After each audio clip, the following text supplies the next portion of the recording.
Production and distribution of Storm from the Sea have been underwritten in part by General Dynamics, a strong company for a strong country.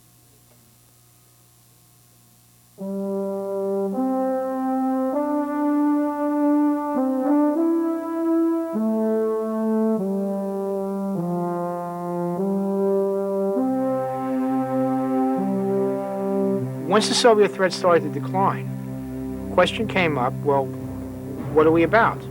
The Navy said, we are the ones who have always been ready to go into the Third World, and by the way, the Third World will stay turbulent even without the Russians. Bingo, just as the forces are being cut, Saddam Hussein proves that we're right.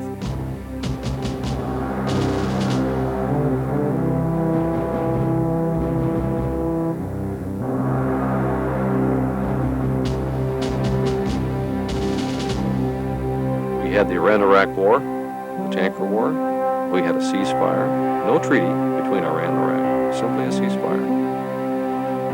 From there, it was a period of somewhat, relative quiet. And then that quiet was certainly broken on the 2nd of August.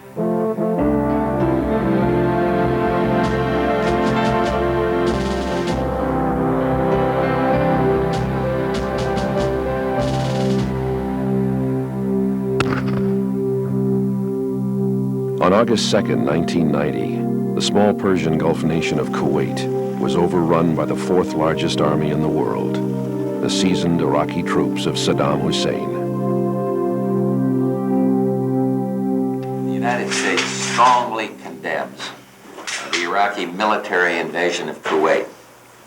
And we call for the immediate and unconditional withdrawal of all the Iraqi forces. Condemned by the United Nations and challenged by the armed forces of the United States, the invasion was overturned early the following year. But in the late summer of 1990, there existed a frightening possibility, now often forgotten in our memory of the time. Iraq's advance might not have stopped with Kuwait, but continued rolling south into the Kingdom of Saudi Arabia. On August 2nd, I was the commander of the U.S. 7th Fleet aboard my flagship based in Yokosuka, Japan. The first senior naval commander sent to the Persian Gulf was Vice Admiral Henry Mawes. I thought that when I heard about the Iraqi invasion of Kuwait that Admiral Bill Fogarty, the commander of the Middle East Force, was going to be a very busy fellow, and did not realize at that time that I would be directly involved so soon. I was in Bahrain aboard the flagship LaSalle, and received a call from General Schwarzkopf. And it went something like this. Bill, they have crossed the borders. We think they're possibly headed down towards the oil field. I'll let you keep your forces in the Gulf that you have, and we have some carriers on the way. It was a very tense situation. The U.S. forces were just starting to arrive. We did have a carrier in the Red Sea, the Eisenhower. We had a carrier in the North Arabian Sea, the Independence. Some air forces were starting to come in the theater. The 82nd Airborne was there, and the maritime preposition shipping was coming in the theater as well, and Marines were starting to marry up. But our forces on the ground were very thin, and Iraqi forces were at that time poised on the border between Kuwait and Saudi Arabia. If his goal were to move south, I feel he would have gone through the entire Arabian Peninsula. In other words, through Saudi Arabia, perhaps taking Bahrain in the way, down through the UAE, into the Yemens. And so he would, in fact, control most of the oil resources, plus what he had in his country, for the whole world. It's almost mind-boggling to think what might have happened. The U.S. Navy has been in the Gulf for many, many years. Before the invasion, there were joint operations with other navies in the region to try to send a message to Saddam Hussein to lay off. Once the invasion occurred, because the Navy could get there immediately with tactical aircraft, it could help protect Saudi Arabia at once. That is, there was no need to get base rights, there was no need to move in logistics, there was no need to move in fuel. Those carriers on station could defend Saudi Arabia. So the naval forces gave the Saudi government an excuse to say, well, look, we're protected anyway. It's out of our hands. we might as well allow the Americans in on a larger scale. In the first couple of weeks, first the United States moves in the carriers, gets the base rights in Saudi Arabia to move in Air Force fighters. Then they move in ground forces. Now, the first ground forces available are going to be Marines. The reason for that is the Marines have equipment on board ships that can come in very rapidly. On the 7th of August, we sailed the maritime preposition ships, the two squadrons, one from Diego Garcia and one from Guam. Also on the 7th of August, we alerted the afloat preposition force, and these ships carry Army and Air Force primarily. And the third item that we did was to alert and light off the fast sea lift ships, very big cargo-carrying ships that are outported in the United States on the East Coast and Gulf Coast, which are designed to carry heavy combat elements. In this case, the Fast Sea Lift Squadron was assigned to carry the 24th Infantry Division Mechanized, an Army Heavy Infantry Division, to the theater. On the 15th of August, the Marines were landing, and the equipment was there, and we had tanks off the ships, on the pier, and out onto the desert.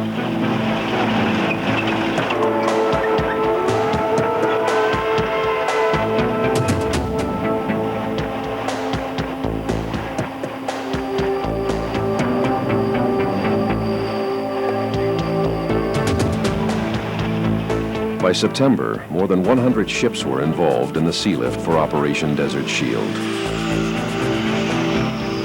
The modern Saudi ports at Dhahran and Al Jubail soon numbered among the busiest in the world.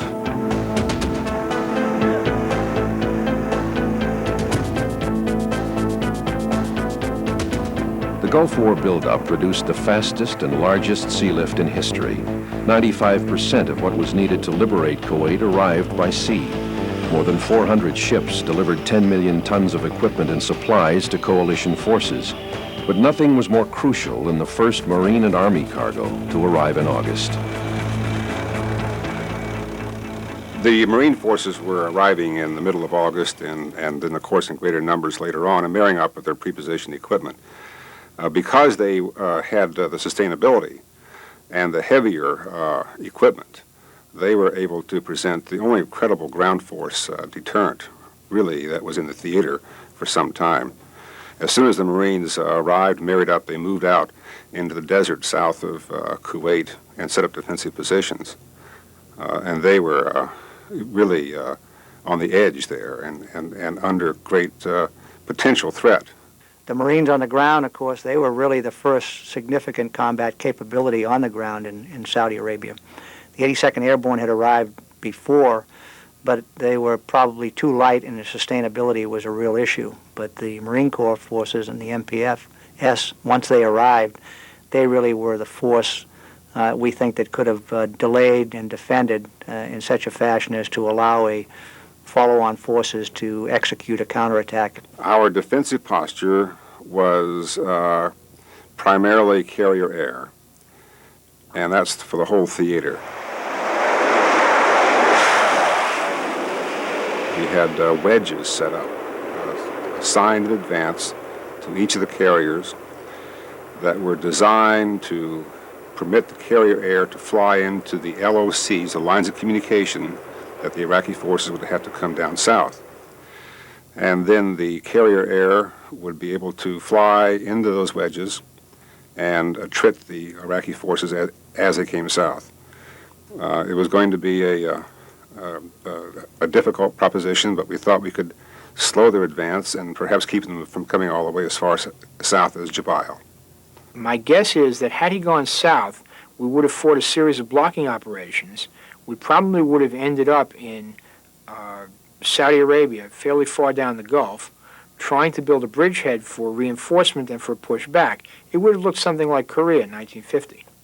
We didn't think, nor did we really plan to stop them draw a line in the sand and say, okay, they're going to stop here. What we did is we had a plan for where we would fall down into zones of action that we thought were better suited for our counterattack, and then by that time, with the forces on the ground and other forces introduced into the area, we would conduct a counterattack and drive them from Saudi.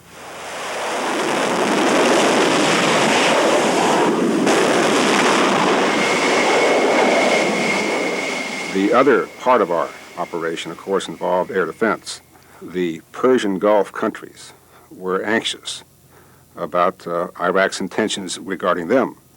All of those governments are very uncomfortably aware that it would be very easy for a neighbor to declare them illegitimate, just as Saddam Hussein declared Kuwait illegitimate. We had a cruiser, an Aegis cruiser, and another cruiser, and AWACS aircraft all tied together in a data link, together with Navy and Marine CAP, 24 hours a day over the Persian Gulf. And I believe that very strong air defense network kept the coalition on track and gave confidence to some of those countries in the region that their interests were secure as we built up for coalition warfare. By October, there were 200,000 troops in the Gulf. Most had come by air. But one critical element traveled, as always, by sea. These were the amphibious Marines, the sea soldiers. They formed the largest amphibious force in 40 years. And their role in the defeat of Saddam Hussein was both historic and surprising.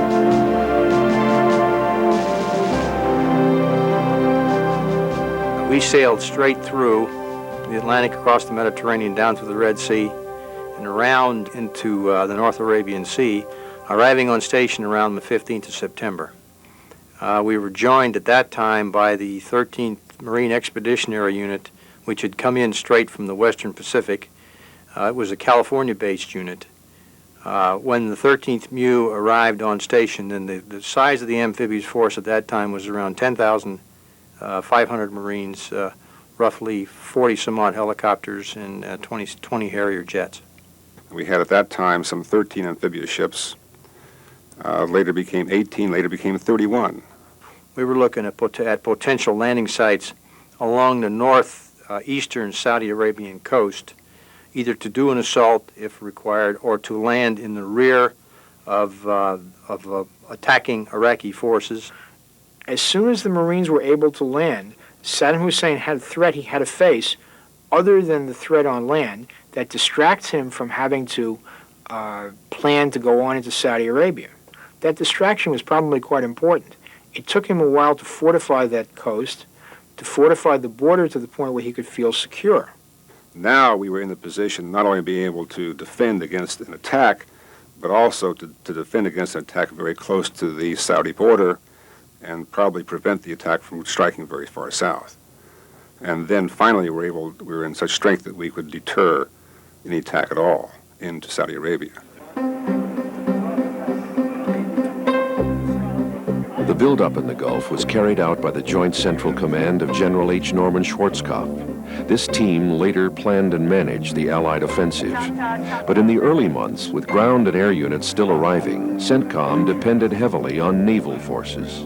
Let's say until October probably, possibly November or even December, the bulk of U.S. capability in terms of how many airplanes we could fly for how long, for example, in terms of troops with tanks as opposed to troops milling about waiting for their tanks, would have been what came by sea, because you can move heavy weights by sea.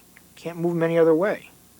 And that contribution blocked Saddam Hussein from exploiting whatever window of vulnerability he could have had.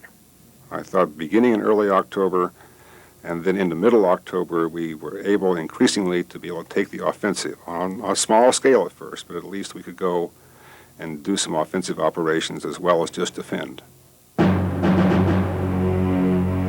Merchant vessel 4.5 miles southwest of Ras Mohammed Light. This is U.S. Navy warship off your starboard bow, channel 10, over. Another important aspect of our operations at that time involved the enforcement of the UN sanctions. I need to get your flag of registry, over. My flag of registry is Panama. We were stopping and boarding and searching Iraqi ships and all other merchant ships headed to or from Iraq or the port of Aqaba in Jordan to make sure that no contraband, no war materials reached Iraq. Once the Iraqis were established in Kuwait, the first question was, what could the coalition that was developing do about it? If the coalition did nothing until the troops were all set up to, let's say, retake Kuwait, then in people's minds it would have seemed as though these were separate events, and the assault to retake Kuwait would have seemed to be a fresh type of aggression. So it was very essential for the coalition to have something useful to do. The only useful thing it could do was the interdiction against Iraqi shipping. The ability to start off quickly in this whole operation, I think, had a lot to do with the fact that many of these countries we had worked with before, we took the choke points in the Northern Arabian Sea and the Arabian Gulf and the Red Sea and established patrol areas. We set up surveillance areas, and we would send out helicopters to make sure that anything coming into or leaving our area would be intercepted and queried. And intercepted would mean to get yourself in a position to ask questions using the bridge-to-bridge radio. A helicopter would go over and conduct a topside surveillance of the ship. The ship would then put its boat in the water. The boarding party would climb up the boarding ladder, and then the boarding process would begin. We drew enormously on the Coast Guard experience in drug enforcement ops in the Caribbean. Okay. What do you want to see at first? I would like to see it in... The whole tenor of the boarding process changed from the beginning in September when we arrived. The ships would tell us that they had cargo destined for Iraq. And of course, we would say, sorry, you can't go in. Yeah, we're going to board this guy. That's when it really became interesting.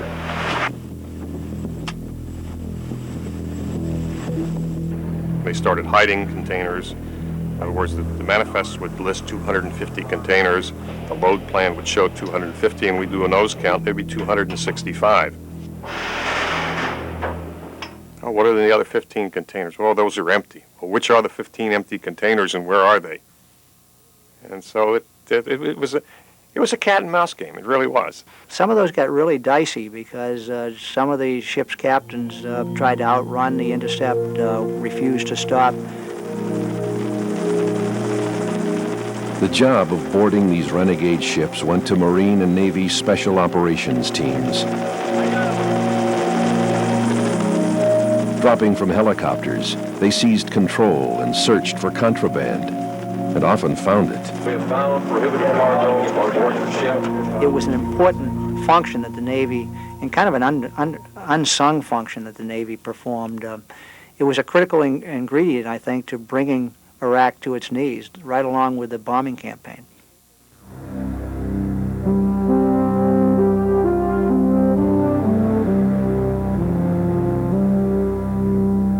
Iraq will not be permitted to annex Kuwait. And that's not a threat, it's not a boast, that's just the way it's going to be. Now, as you go towards November, December, that initial phase of buildup is completed, so there are Army divisions on the ground, heavy divisions. At that point, the Iraqis are said to be building up themselves in Kuwait. We want to have the option of at least threatening to push them out, and if the threat fails, to actually push them out. So there's a second phase buildup to match that Iraqi buildup. The second phase is troops mostly from Germany. They move in with heavy equipment, and those are the forces that actually make the left hook that eventually comes around the back of the Iraqi army. On the 8th of November, the president came on television and announced that we were going to have a second phase, and this was to put a force in place of sufficient size to go on the offensive if we needed to in order to enforce the UN resolution by the 15th of January. And that was another large deployment, again with movement out of continental United States, but a tremendous deployment out of Europe. On the 2nd of January, for example, we had 143 ships that were outbound and 34 returning home. That would give you one ship between the east coast of the United States and the Gulf about every 50 miles. So the buildup of those forces is not complete until virtually the eve of the war.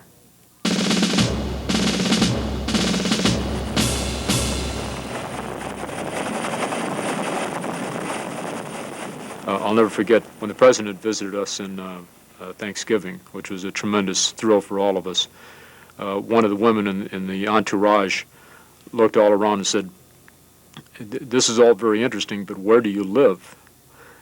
and we simply said, we live right here. This is it. And it was kind of a shock of, my God, there's nothing here. And she was exactly right.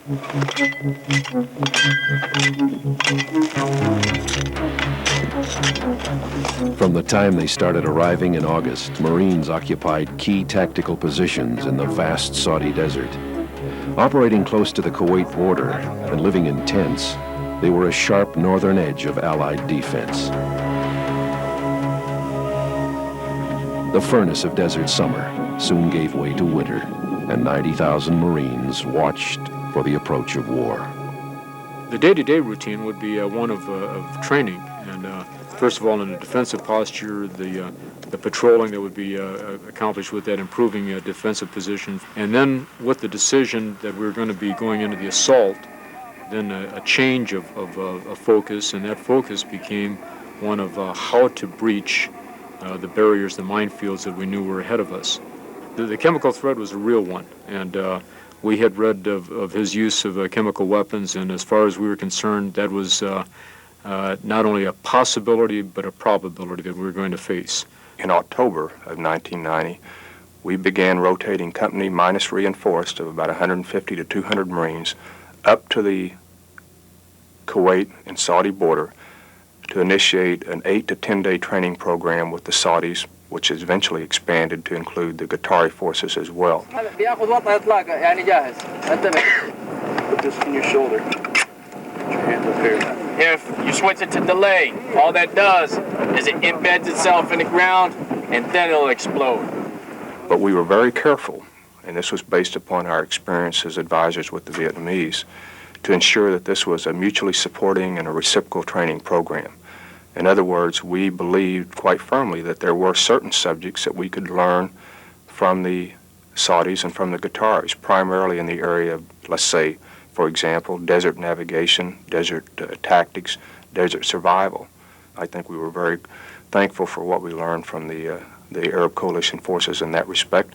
I think they were very appreciative of what they learned from us. And it certainly was a tremendous benefit, and it was illustrated 10 times over in the subsequent war, starting with the Battle of Khafji. There were three things that happened at sea during the buildup. Point one, the carriers operated and they presented an air threat. Two was the embargo, and the embargo was a way of maintaining pressure on Iraq. It was also probably helping draw down his own stocks. And three was the continued presence of amphibious forces off the Kuwaiti coast where they might have been able to land had something broken out. The Army had not really included amphibious as a part of the offensive operations. We got that changed, got them more educated as to what the capabilities and unique capabilities to the battlefield that the Marine Force brings, and the nature of employment of Marine Forces, which are the combined arms aspects. They saw that, and they started to change their ideas of where they would put the Marines and how they would use them.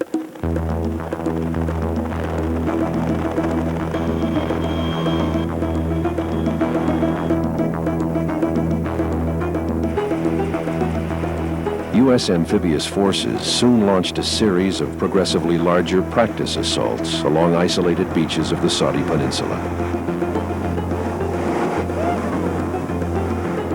The operation stretched from Oman to Saudi Arabia and involved scores of Navy ships and most of the amphibious Marines in the theater. They were the largest since the Korean War. The Sea Soldier exercises were designed to give the amphibious task force an opportunity to rehearse the full range of amphibious operations. At the same time, while we would do one of these operations, then although the press was not allowed in Saudi or in Oman, these things would mysteriously show up in U.S. media at home. We wanted that to be well advertised. We wanted them to be looking out to sea. So I thought at the time that it was somewhat of a coincidence that this was going on. However, as it turned out later, it made a lot of sense because it was all part of this overall deception plan. We thought about the possibility of executing some amphibious operations into Kuwait that would support the effort of the Marines going through the obstacles, sort of a two-front war, if you will.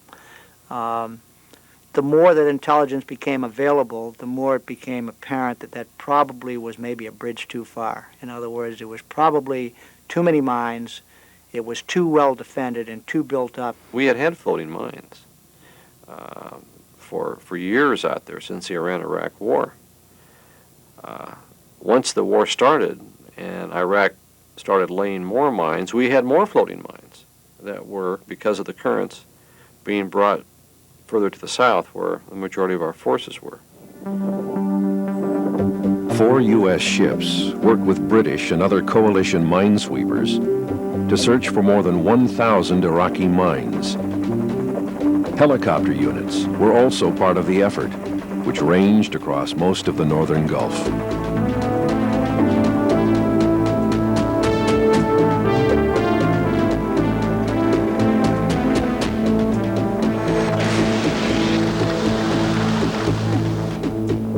This was something that I lost a lot of sleep about, because a mine is just there. It doesn't surrender. It doesn't move out of your way. It's just going to be there no matter what happens. On the eve of the ground war, something did happen. Both the amphibious ship Tripoli and the Aegis cruiser Princeton struck mines. The damage to U.S. ships from mines, compared to the number of mines that were laid and the floating mine threat that had existed there since the Iran-Iraq War, you look at that, and I'm still amazed to this day that we were able to get away with only a couple of mine hits.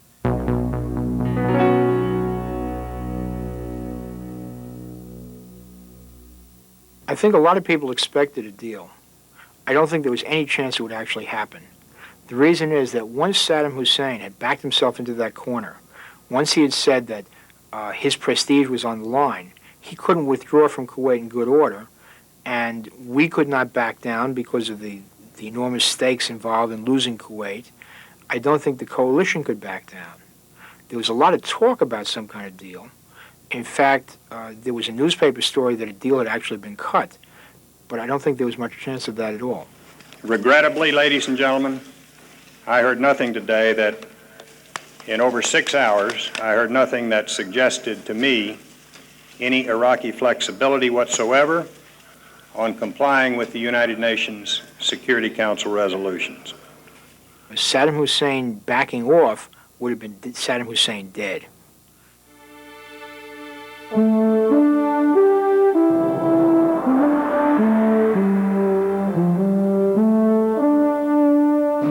By mid-January, Secretary of Defense Richard Cheney, Joint Chiefs Chairman Colin Powell, and Theater Commander Schwarzkopf had 425,000 troops in the Gulf. The Marine ground buildup was complete, led by Lieutenant General Walter E. Boomer. Vice Admiral Henry Mawes, the naval commander during most of Desert Shield, had passed along his command to Vice Admiral Stanley Arthur. By the eve of the air campaign, the Navy had 100 ships and 60,000 sailors in position. A massive flotilla of 6 carriers was able to attack from the Persian Gulf and the Red Sea.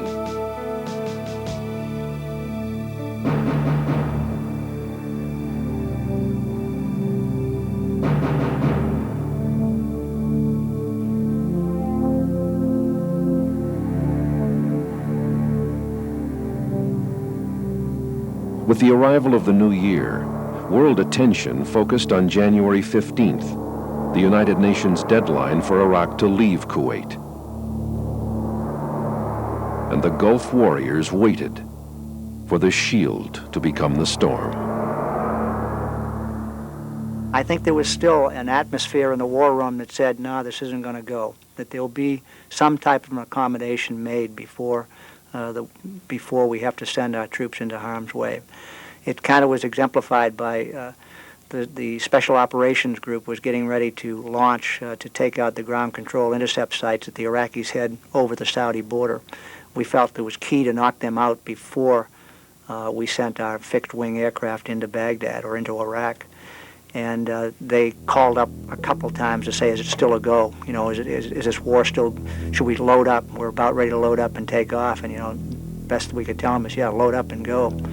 And then, you know, they crossed into Saudi and they crossed into Iraq, and they call back, we're 10 or 15 miles from touchdown. Is it still a go? And say, yeah, go.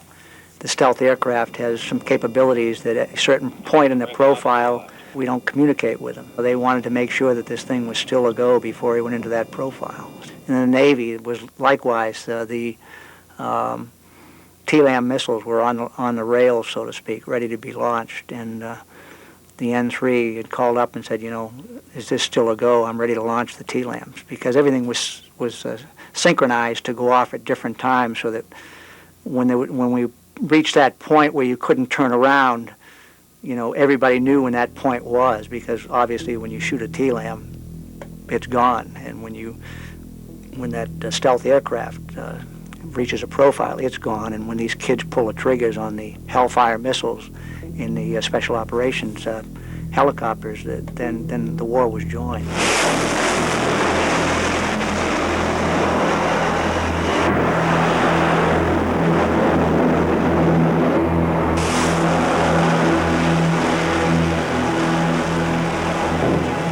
The next thing I can recall is we're looking up in the war room. We had TV sets, and we had Peter Arnett on TV from Baghdad, and he was saying they had heard rumblings, but they didn't know if the war was going, and they switched to a reporter that was in Dhahran saying it would seem like a heightened state of activity on the part of the Air Force. A lot of planes had taken off and were taking off on a repeated basis. So maybe this was the time that the war was going to begin. And then all of a sudden, I can still remember Peter Arnett, and of course he quickly surmised that in fact the war was on, and that's when the reporting, of course, picked up live from Baghdad. I had wondered many times when I'd gone through the Tactical Air Command and Control Center and looked at the integrated air defense schematics of what was over Baghdad on how we could ever get planes through there. I just couldn't envision us not having a lot of kids knocked down. The first thing we do is we go after his air defense. Once we kill the air defense, we operate freely. We can wipe out his army. We can wipe out his command structure. We can separate the army from the rest. We can also go after his nuclear weapons capability, which is a major target. There are two separate campaigns going on here. But knocking out the air defenses comes first. Now, the Navy is in the Gulf, the Navy is in the Red Sea.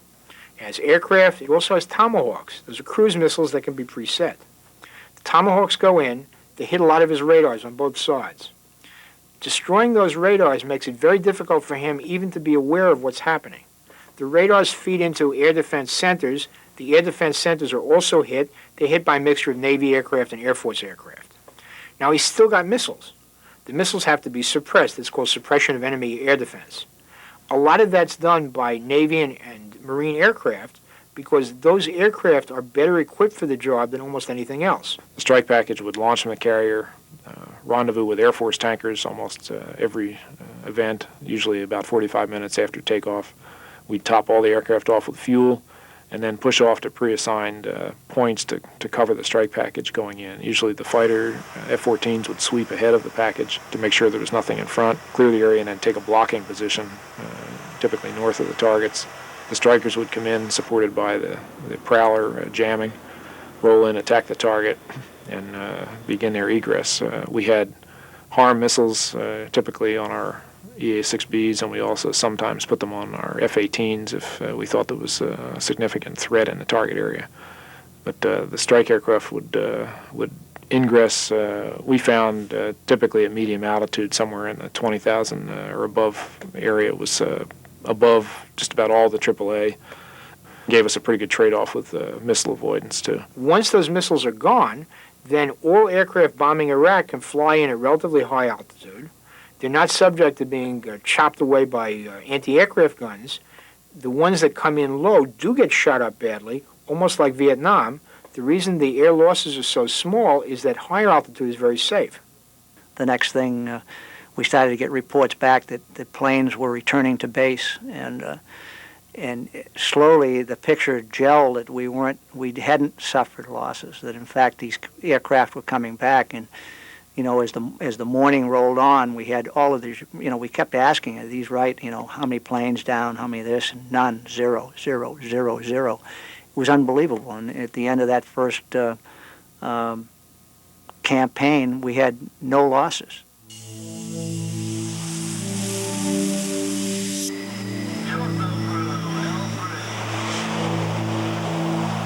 But air wars have losses. Those of Operation Desert Storm were few and occurred early.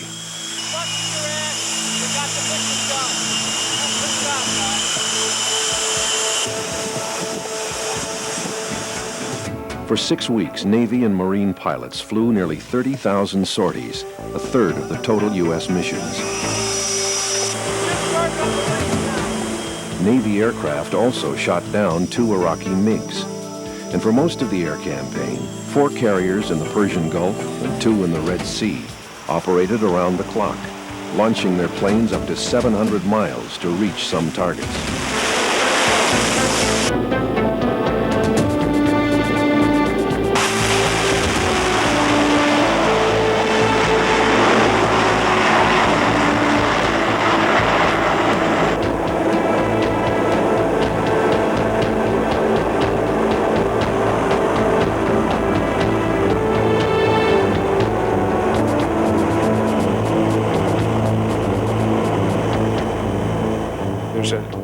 Intense period of concentration required by the air crews during those final couple of minutes inbound on the target. You're concerned, obviously, with your timing and making sure that you're getting positioned correctly. You've got to find the target, make sure you ID it correctly, and bring your weapon system to bear. When they're firing at you, you've got to be heads up and be aware of the fact that there are missiles flying and AAA coming at you, and it's a matter of just blocking out other things, concentrating on the task at hand. Okay, I got my aim point. Master coming on. Roger.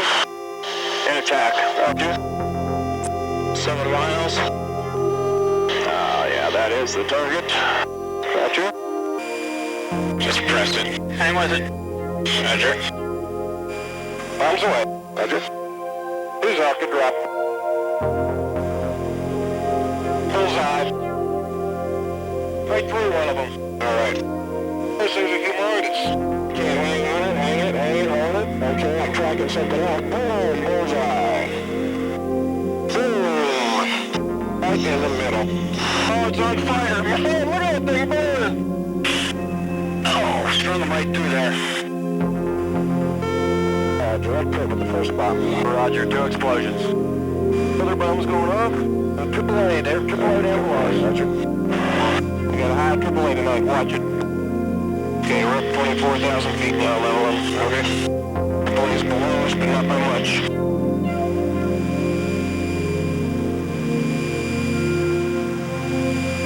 Right through the center, kind of be any more perfect.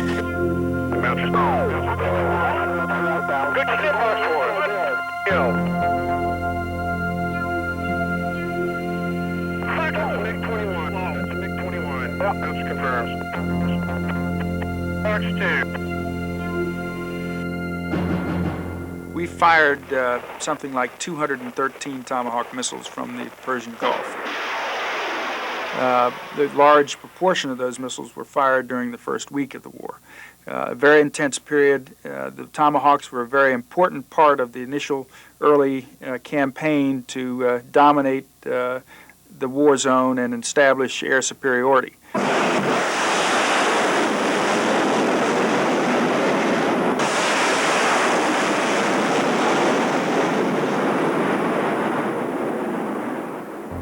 Nearly 300 Tomahawk land attack missiles were launched from U.S. ships in the Persian Gulf, the Red Sea, and the Mediterranean.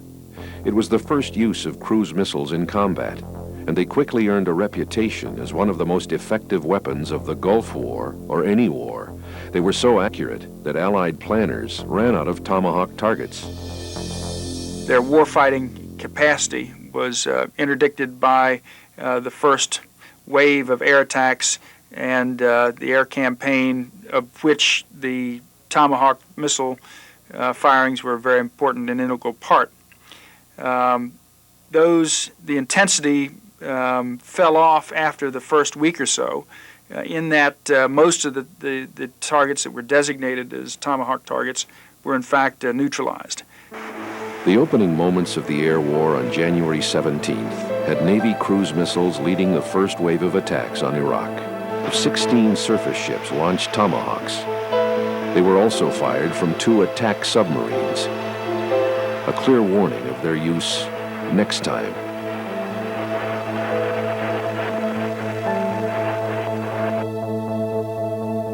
a big surprise. The surprise is that once we hit him, he never comes back. Well, you know, on paper, the Iraqi Air Force looked pretty substantially threatening to us at the start of the war. They had a lot of bases, had quite a few very capable modern aircraft. Once the Iraqi Air Force, or a large part of it rather, bolts to Iran, it becomes a potential threat coming back that way. So it's very important to run an air defense in the Gulf. The air defense is never tested because, in fact, it turns out the Iraqis have bolted. They're not waiting there to strike back. But we couldn't be sure. A lot of what happens is canceling potential threats that turn out not to materialize. One never knows what's likely to happen, given the geography up there and the fact that there are a lot of mountains along the Iranian side. It was quite conceivable to us that they could have come across the border either with or without the assistance or approval of the Iranians and come down and attacked us, and would have had very, very little warning. We kept CAP up there. We kept E-2s up in the north end of the Gulf. As things eventually played out, there were only 2 instances that I can recall in which Iraqi aircraft actually attempted to come down into the Gulf. Now, in addition, the Navy has to make sure that the carriers can operate freely, so it has to roll the Iraqi Navy back up the Gulf. Gulf oil rigs were one source of danger to the carriers. The towers were used to spot and shoot at Allied aircraft. On January 18th, the frigate Nicholas and Army helicopter units cleared 11 of these platforms and captured the war's first enemy prisoners. I believe it was on about the 30th of January. We got a call in the wee hours of the morning that the Iraqi Navy was attempting to make the same kind of exodus that the Iraqi Air Force had made. And this led to what was later dubbed the Bubiyan blowout. I think one ship finally made it into Iranian waters, but the rest were all caught.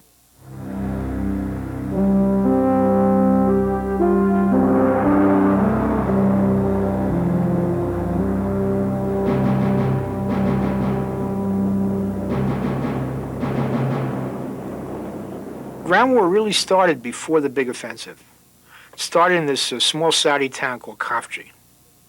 The Iraqis come down, not very large forces apparently. They attack the town, they seize it, eventually they're thrown out. And it looks as though it's a minor skirmish. In fact, it's a lot more. In many respects, in fact in virtually every respect, I consider Khafji truly a watershed event of that particular war. And I say that on this basis. Up until that time, the Saudis had never experienced major combat in the modern era. We launched a probing attack primarily to determine where the Iraqis were, what their movement would be within the city. I talked with Colonel Turkey, who was the brigade commander of the Saudi force, and that evening in the conference, I indicated to him that we had 2 Marine recon teams that had remained behind in Khafji that would be available to provide intelligence to us, to pass to him concerning Iraqi disposition and their movement within the city when we did in fact launch a counterattack. Colonel Turkey, who was the brigade commander, looked up and saw Colonel Admire there and said, the Marines are with us, we attack. And it was just that simple. He knew that he had the support of the Marines, and therefore, regardless of what he found in Khafji, he was going to be able to not only endure but also to win, and when they did extremely well. And the real significance beyond that of seizing or retaking a major city was the signal that it sent. And one of the signals was that the Saudis would fight. Now, what actually happened was a lot more disappointing for the Iraqis. First of all, they weren't able to coordinate terribly well.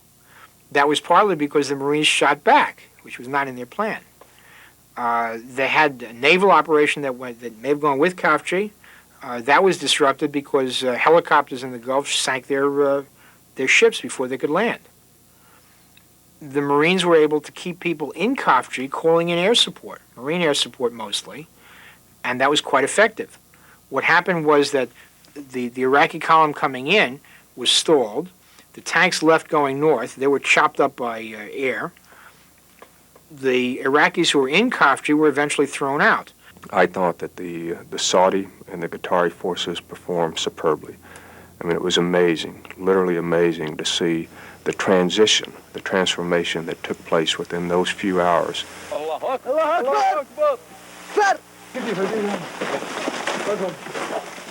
It really gave them a feeling of confidence in their equipment, in their men, in their leadership, and in their ability. And I think an offshoot to it was that the Iraqis were no longer 10 feet tall, that they could be beat, and that their equipment wasn't all that it was supposed to be. So, you know, all of those things come together really convinced me that Kafji was a critical mistake on the part of Iraq and a tremendous boost for the coalition forces.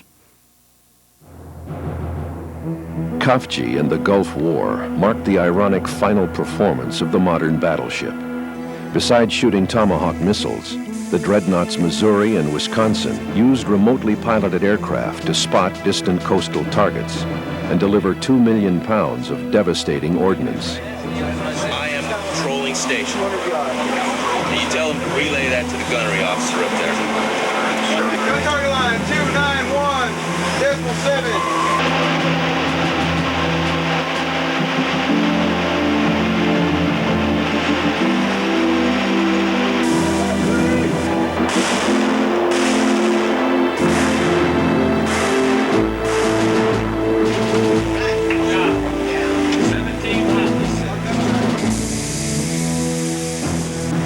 By the end of the ground war, hundreds of Iraqi soldiers had paid silent respect to the passing of the long guns by attempting to surrender to the ship's unmanned aircraft.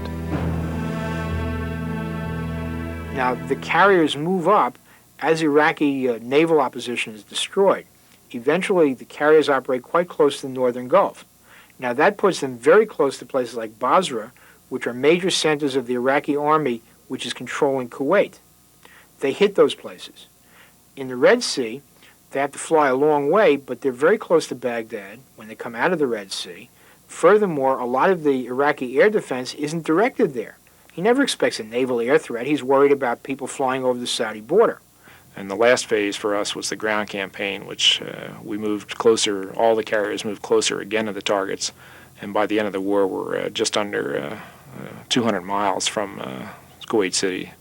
And by that time, we were able to pretty much go into a cyclic schedule where we launched aircraft about every hour and 45 minutes and strikes and cranked out an average of about 8 strikes a day and really increased dramatically the number of sorties and the amount of bomb tonnage that was being thrown against them.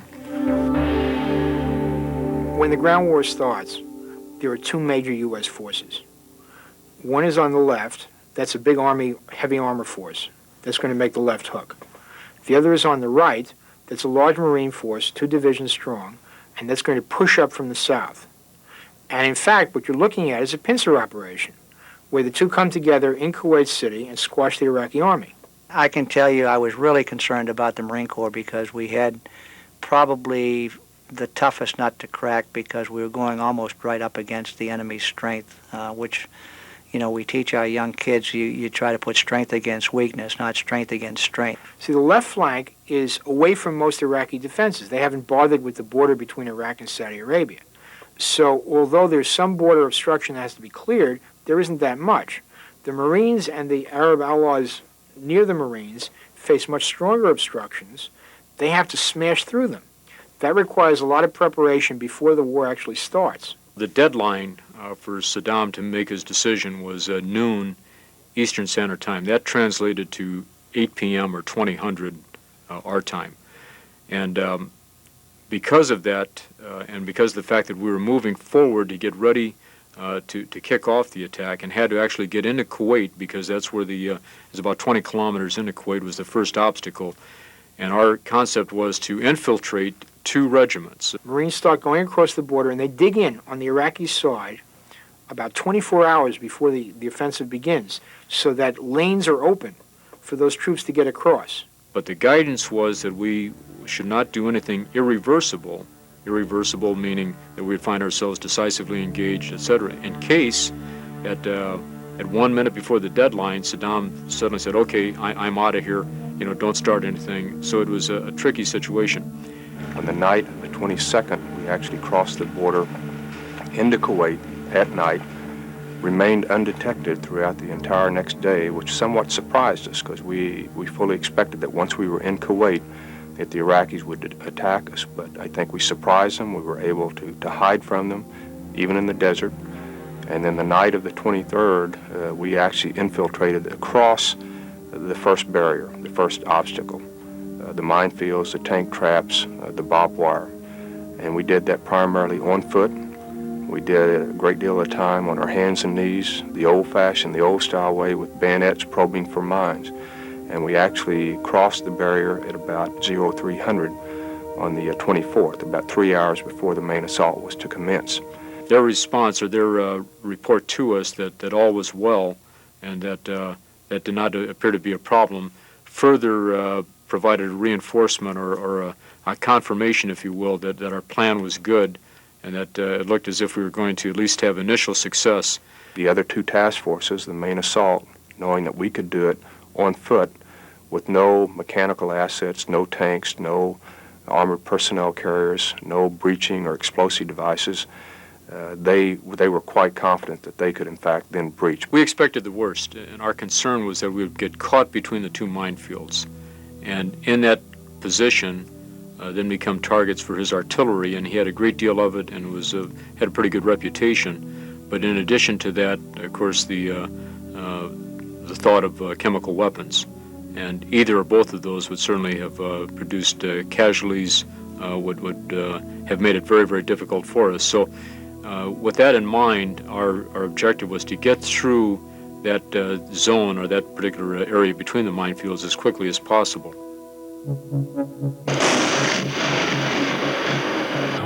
At first light, on the morning of February 24th, two Marine units called Papa Bear and Ripper roared into Kuwait by blasting through Iraqi minefields.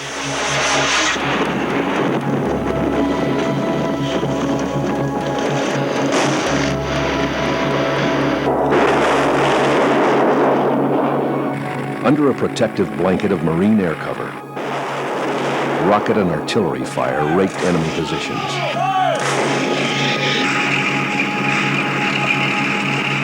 By noon, more than a dozen desert lanes had been plowed open. The armor, men, and firepower of the 1st and 2nd Divisions were pushing north towards a desert victory. All of our movement is contingent upon letting Shepard move through this Al-Maqwa area. They're going to cross Margaret by the time we get up there. They'll be in this sector right here. So they're not coming any further south than Margaret?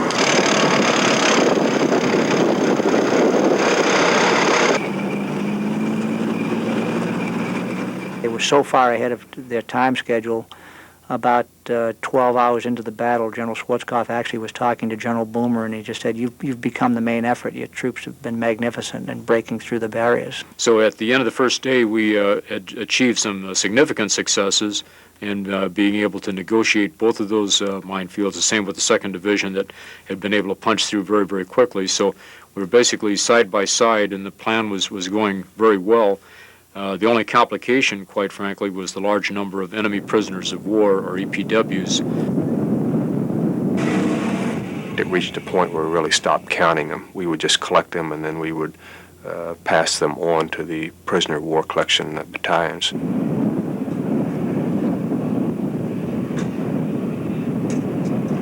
The pecan oil fields were all on fire, and just a horrible situation, very hard to describe, but first of all, the sound was one of constant furnace, all that oil that's being consumed, and that noise, along with it, the shadows caused by that flickering light was really an eerie situation. I called it Dante's Inferno. But I guess the thing that hit us most was the oil wells under fire. That just were constantly burning, and you just had to say to yourself, what a waste and what a pollution. After the first day or first 24 hours, it was obvious to the Marines that they were going to meet all of their mission objectives and meet them ahead of timetable. General Schwarzkopf was beside himself in praise for the Marine Corps effort, because before that time we were very nervous about the not structured, but the way we had set up the plan. Some people got nervous that in fact, because the Marines were going almost 24 hours ahead of the main effort, that if in fact, if they suffered such bad casualties, would the coalition hold together? Or, you know, would the American will sort of waver a little bit? Would the press start saying, oh, it was a mistake to begin with? So the success of the Marine really, just from General Schwarzkopf's point of view, really brought the whole thing together, and it made it work the way it was supposed to work. There are Iraqi divisions which are on the coast which can face either south towards the incoming Marines or out onto the water. They're convinced the Marines will land, so they face out towards the water. We are now in the position where the Nassau and certain ships were called forward. We moved up into the northern Gulf. The AV-8B Harriers began to conduct offensive airstrikes, initially against Falaka Island, and then later on over into southern Kuwait.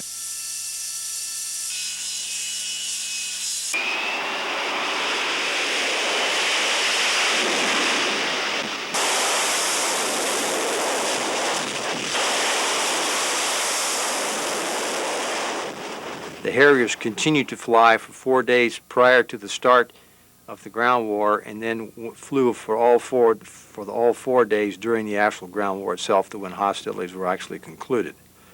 That was historical in that the AV-8s had not flown like that before, not off the amphibious assault ships. It also sent a message to the Iraqis again that you've got Harriers coming from somewhere in the Persian Gulf, which again contributes to this deception plan. They know the amphibs are out there somewhere.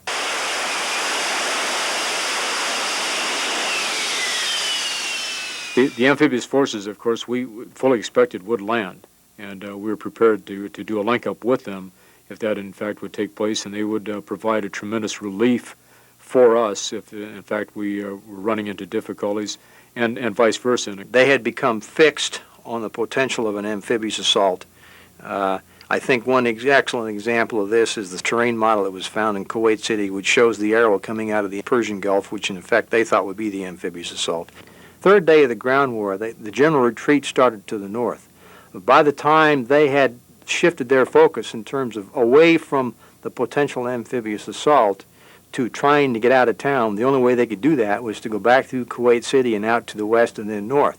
And when that happened, they caught the entire army on the move in broad daylight, and it turned into a gigantic turkey shoot in terms of our Allied aviation assets rolling in and constantly bombing and strafing those retreating columns for 2 days. One of the reasons why they got themselves into that fix was because they were busy watching us, at the same time trying to fend off the Marines coming from the south, and when they realized that it was time to get out, it was too late. One of the Marines divisions is closer to the coast, the other goes through those oil fields further inland. They push north. The Iraqis pull back. A lot of them surrender. Some of them fight. For example, there's a fight at the international airport in Kuwait. Our idea was to surround it, which we did through Task Force Papa Bear and elements of 3rd Battalion, 9th Marines. And they began that late at night, and then the next day brought up Colonel Admire's folks, Task Force Terrell, that went through the house-to-house search, or building-to-building search of Kuwait International Airport. And with that, the final objective had been seized. That morning, I remember at 7:20, I had heard that the ceasefire was going to be going into effect at 8 o'clock. And my driver happened to see me that morning at about that time, and he said, "Sir, what's happening?" And I said, "It looks like it's going to be over in about 40 minutes." And he looked at me and said, "Sir, I think I'm going to cry." And I said, "I know I'm going to cry." At the time we received the word that the ceasefire had been announced, I think probably our first reaction was almost one of disbelief. And not disbelief in the ceasefire itself, but disbelief in the fact that we had accomplished what we had accomplished in such a short time and done it so successfully. It was just unbelievable what had been accomplished and how few casualties. A miracle, absolutely. I think the other surprising emotion, too, that occurred that time was that occurred in a lot of the young Marines, and that was the fact there was some disappointment. And disappointment, I say, from the standpoint that we had trained in a very challenging environment, and trained very rigorously for about 5 to 6 months for this. And those Marines wanted to fight, and they didn't get a fight, and they were somewhat disappointed. But I told them, I said, I'm not the least bit disappointed. I'm not disappointed at all, because we're all going back alive. And so the Shield became the Storm, and America kept its promise to liberate Kuwait. Iraq's invasion was finished, thanks to a stunning victory by regulars and reserves from all the services. But history will take special note of the naval forces who arrived first, fought so well, and remain yet today. The U.S. Navy and Marine Corps, the Storm from the sea. The Navy was the first military force to respond to the invasion of Kuwait, establishing immediate sea superiority. And the Navy was also the first air power on the scene. Both of these firsts deterred, indeed, I believe, stopped Iraq from marching into Saudi Arabia. Among the initial great efforts of Desert Shield were the maritime interception operations, where Navy ships crushed Iraq's ability to supply and sustain its forces. The quickest and largest military sea lift buildup since World War II. The largest amphibious operation since Korea. 450 aircraft from 6 carriers turned out 140 sorties of combat capability each day. 1/3 of all the air missions flown during Desert Storm. It was the first combat launch of the Tomahawk cruise missile. United States Marines easily punched through what the world's media and Saddam Hussein had called an impenetrable tank-proof barrier, Iraq's Maginot Line. It's an impressive list of firsts.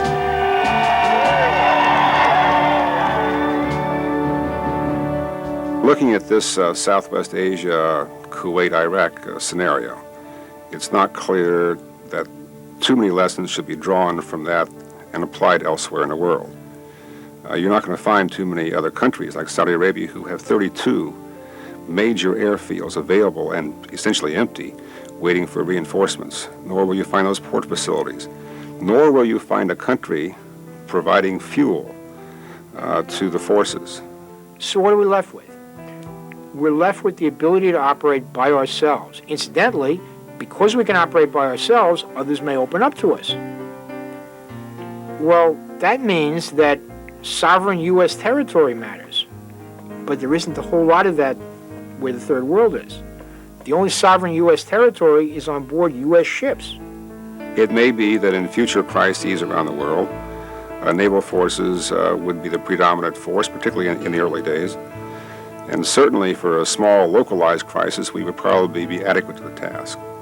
For a larger scenario, we can certainly be the enabling force to permit the introduction of land and air forces. But in any case, we will be forward deployed, we will be the first on scene, and we will be there to limit the extent of the crisis as best we can.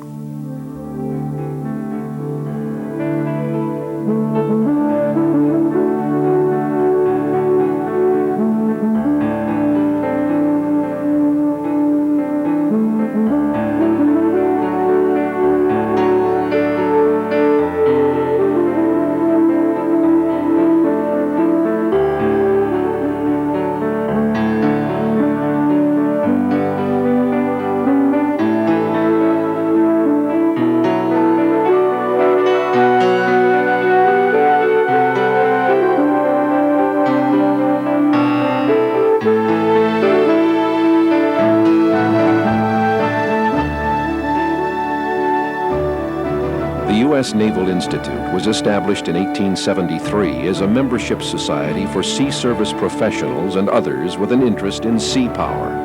To learn more about the Naval Institute, its publications and programs, or to receive membership information, contact Membership Services, U.S. Naval Institute, 2062 Generals Highway, Annapolis, Maryland, 21401-6780, or call toll-free 1-800-233-8764.